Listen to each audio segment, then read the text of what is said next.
बोल के marketing head आकाश राम के अगवा को 28वां रोज पुलिस ताहाल सुराख लगाने में नाकाम। अहल खाना ने अदालत उस्मा का दरवाज़ा खटखटा दिया। बाजियाबी के लिए सुप्रीम कोर्ट में दरख्वास्त दायर। अहल खाना ने अगवा के हक़ाइक़ अदालत के सामने रख दिए। चीफ जस्टिस से अपील की गई आकाश राम के अगवा का नोटिस लिया जाए। आकाश राम कहाँ हैं? पुलिस बेबस, इंतजामिया नाकाम, अहल खाना शदीद जहनी कर्ब का शिकार। मेरा बेटा मुझे वापस करो, मुझे आकाश चाहिए और कुछ भी नहीं चाहिए। बोल के मार्केटिंग हेड आकाश राम का कुछ पता न चल सका। पुलिस की कार्रवाई ज़बानी जमा खर्च से आगे ना बढ़ी। अहल खाना ने अदालत उस्मा का दरवाज़ा खटखटा दिया।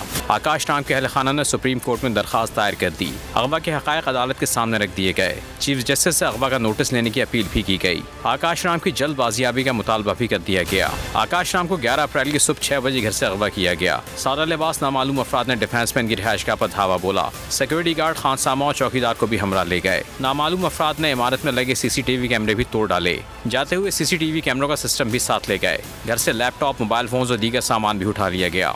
अगवा के खिलाफ थाना दरख्शा में शिकायत दर्ज कराई गई। कराची पुलिस हुक्काम ताहाल सुराग लगाने में नाकाम हैं।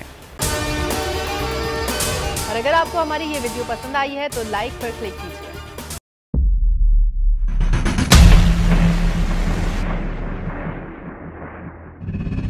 अदालती अहकामात के बावजूद कराची में शुएब शेख के घर को गैर कानूनी तौर पर मिसमार कर दिया गया है। बोल के खिलाफ इंतकामी कार्रवाइयों में तेजी। कराची में को चेयरमैन शुएब शेख का घर गिरा दिया गया। बोल के खिलाफ इंतकामी कार्रवाइयों का सिलसिला जारी है। सिंध हुकूमत की अदालती अहकामात की खिलाफ वर्जी।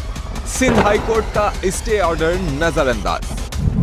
सेक्रेटरी बल्दियात Najam Shah, director land Sabal Islam, director anti encroachment Imran Ahmed को नोटिस जारी। Administrator KMC director Saifur Rahman, DIG south Irfan Baloch, SSP Keamari Fida Hussain को भी फरीक बनाया गया। इससे पहले जो जुल्म के पहाड़ तोड़े गए, शुएब अहमद शेख की जबानी सुनी। 60 दिन का वक्त होता है। 102 दिन के बाद मैं जीत गया, केस भरी हो गया। 102 दिन के बाद अपील फाइल की, एक्सेप्ट कर ली। नहीं करते ना एक्सेप्ट, खत्म हो जाता ना जुल्म यार। भरी अदालत में मुझे बरी कर दिया, फिर पता नहीं क्या हुआ। 2.5 घंटे बाद का नोट बिफोर, मैं नहीं सुनता ये केस। खड़े रहते अपने फैसले पे, मिट जाता जुल्म। अल्लाह ताला ने बिठाया इस कुर्सी, इन कुर्सियों पे इनको यार। ये अल्लाह ताला की तरफ से फैसले करने हैं। तो या तो ये फैसले आएंगे, जुल्म मिट जाएगा, या कौम खड़ी हो जाएगी जुल्म के खिलाफ। हर मुश्किल के बावजूद बोल हकीकी सहाफत करता रहेगा। सब्सक्राइब करें और बेल दबाएं ताकि कोई खबर रह न जाए।